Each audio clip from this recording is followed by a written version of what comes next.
क्या national defence academy में seats बढ़ने वाली हैं? भैया इंस्टाग्राम पे, यूट्यूब शॉर्ट्स पे यही एक चीज वायरल हो रही है, क्या एनडीए में सीट्स बढ़ने वाली हैं? क्या है आखिरकार सच्चाई? चलिए जानते हैं। नमस्कार डिफेंस एस्पिरेंट्स, स्वागत है त्रिशूल डिफेंस एकेडमी के यूट्यूब चैनल पे। आज हम बात करेंगे कि नेशनल डिफेंस एकेडमी में सीट्स क्या सच में बढ़ने वाली है। चलो, हर 6 महीने में नेशनल डिफेंस एकेडमी में एडमिशन होता है।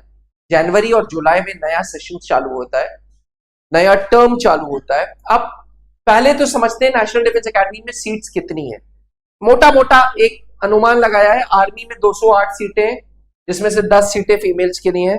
भारतीय वायुसेना की फ्लाइंग ब्रांच में 92 सीटें हैं, जिसमें से 2 फीमेल्स के लिए। ग्राउंड ड्यूटी टेक्निकल में 18, जिसमें से 2 फीमेल्स।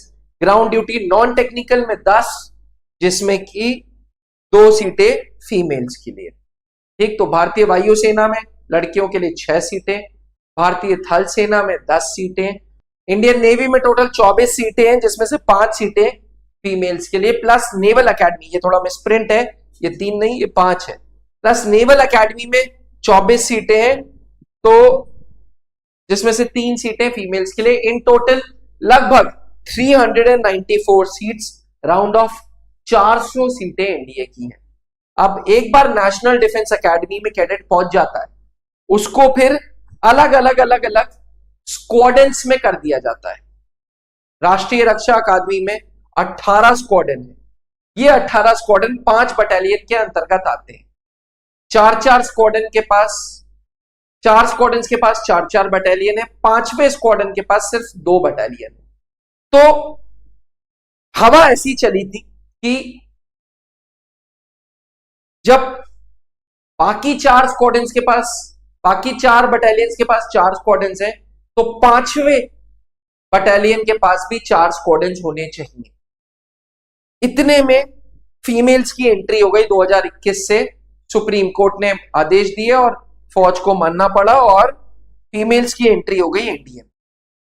अब मैं आपको बता दूं, ऑफिसर्स ट्रेनिंग एकेडमी जो इंडियन आर्मी की संस्था है, जो शॉर्ट सर्विस कमीशन के अफसर बनाती है, वहां पे 2 जो स्क्वाड्रंस हैं या 2 बटालियंस हैं, वो ओनली गर्ल्स बटालियन, जी ओनली गर्ल्स बटालियन ओटीए में 2 हैं। तो क्या ऐसा भी तो हो सकता है कि जैसे ऑफिसर्स ट्रेनिंग एकेडमी में 2 बटालियन सिर्फ लड़कियों के लिए है, वैसे एनडीए में भी 2 स्क्वाड्रन सिर्फ लड़कियों के लिए हो। अगर ऐसा होता है तो ऑटोमेटिकली सीट्स में बढ़ोतरी दिखेगी, ऑटोमेटिकली सीट्स में इंक्रीमेंट दिखेगा, लेकिन अभी नहीं, 2028-2029 के आसपास।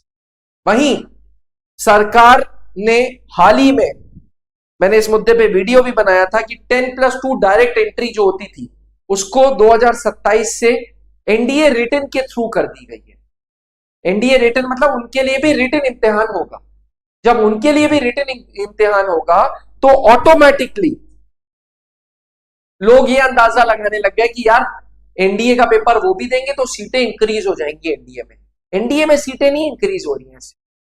एनडीए में 10+2 टीएस की 90 सीटें नहीं इंक्रीज हो रही। बस सरकार ने, फौज ने यह फैसला लिया है कि 2027 से 10+2 टीएस में रिटन टेस्ट डाल देंगे। जैसे एनडीए का पेपर होता है वैसे ही एनडीए रिटन के साथ इसको क्लब कर देंगे। लेकिन इसका मतलब ये नहीं हुआ कि सीटें इंक्रीज हो जाएंगी। सीटें अगर इंक्रीज होंगी तो एक ही प्रोविजन हो सकता है कि एनडीए में 2 स्क्वाड्रंस और रेस कर दिए जाएं, जैसे कि ओटीए में हुआ था।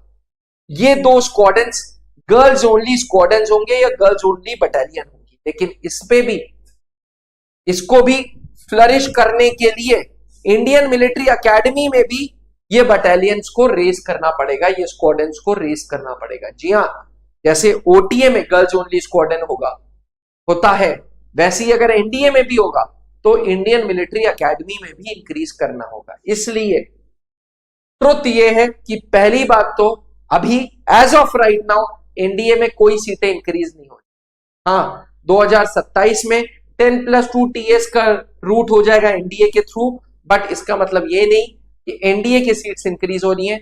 वो 90 सीटें एनडीए के साथ क्लब हो सकती, वो एनडीए सीटें एनडीए के साथ क्लब हो सकती हैं, वो बच्चे भी एनडीए का पेपर देंगे, लेकिन इसका मतलब ये बिल्कुल नहीं है कि सीट्स बढ़ रही है। दूसरी बात, chances of girls only battalion NDA में पॉसिबल तभी होगा जब साइमल्टेनियसली आईएमए में भी सीटें बढ़ेंगी। ये है एनडीए की सीट्स का सच। डिफेंस एस्पिरेंट्स, त्रिशूल डिफेंस एकेडमी की कोशिश रहती है कि आप तक लेटेस्ट इंफॉर्मेशन पहुंचाएं, क्योंकि पिछले 23 सालों से हम इसी इंडस्ट्री में, हमारा एक ही काम है, फौज को अच्छे अच्छे अधिकारी देना, फौज को अच्छे अच्छे कैडेट्स देना, जो कि एनडीए के थ्रू, सीडीएस के थ्रू, एफकैट के थ्रू हमारे पास प्रिपेयर होते हैं। Founded in year 2003 by late wing commander Anup Mehrotra ji, आज त्रिशूल डिफेंस एकेडमी की command and control colonel Pankaj Mehrotra sir के नेतृत्व में चलती है। ये हमारे मेंटर हैं, जो खुद एक एनडीए है एंड सर्विसेज सिलेक्शन बोर्ड में डिप्टी प्रेसिडेंट थे सर। जी हाँ, ये वही सिलेक्शन बोर्ड है जो आपके अंदर ऑफिसर लाइक क्वालिटीज ढूंढता है। तो अगर आपके अंदर भी जुनून है, आपके अंदर भी पागलपन है फौज का, तो त्रिशूल आओ, वर्दी पाओ, क्योंकि त्रिशूल ने सिलेक्शंस दिए हैं। ये त्रिशूल के गर्व है जो आज इंडियन आर्म्ड फोर्सेस में अलग अलग रैंक्स पे काम कर रहे हैं। ये त्रिशूल के एलुमनाई हैं, ये त्रिशूल के सिलेक्शंस हैं, जो हर 6 महीने में त्रिशूल कमिटमेंट करता है और पूरा करता है, नेशनल डिफेंस एकेडमी को सिलेक्शंस देता है। त्रिशूल की ब्रांचेस पूरे भारत में 6 जगहों पे है। सबसे पुरानी ब्रांच प्रयागराज, उसके बाद रांची, दिल्ली, गुड़गांव, गुड़गांव, गंगानगर एंड आगरा। त्रिशूल डिफेंस एकेडमी का प्रयागराज में हाल ही में रेजिडेंशियल कैंपस बना है। जी हाँ, बहुत बड़ा कैंपस बना है, रेजिडेंशियल कैंपस, जो कि 12,000 स्क्वायर फीट में स्थित है। बिल्डिंग में ही हॉस्टल है, मेस है, कैंटीन है, क्लासेस है, सेमिनार हॉल है, स्टूडियो है, सारी चीजें विद इन द कैंपस मिलेंगी। Secured campus for boys and girls. अधिक जानकारी के लिए आप त्रिशूल डिफेंस एकेडमी के ऑफिस में आके विजिट करें। हमारे मेडिकल फैसिलिटीज हैं, हॉस्टल की सुविधाएं हैं, खाने की सुविधाएं। आने से पहले फोन घुमा ले 8400083030। याद रखिएगा, एनडीए की सीट्स तुरंत नहीं बढ़ेंगी, बढ़ेंगी तो एक ही कंडीशन में कि जब 2 स्क्वाड्रन्स रेज हो जाए। क्या पता गर्ल्स के लिए ओनली स्क्वाड्रन्स रेज हो जाए। Fingers crossed. जय हिंद। आपने क्लास 10th के बोर्ड एग्जामिनेशंस दे दिए हैं और आप सेना में अफसर बनना चाहते हैं, तो क्लास 11 से ही जुड़े त्रिशूल डिफेंस एकेडमी के एनडीए फाउंडेशन बैच से, जहां आपको यूपीएससी क्वालिफाइड एजुकेटर्स मिलेंगे, एक्स आर्मी वेटरन्स मिलेंगे, जो आपका सपना नेशनल डिफेंस एकेडमी का पूरा करेंगे। आज ही संपर्क करें।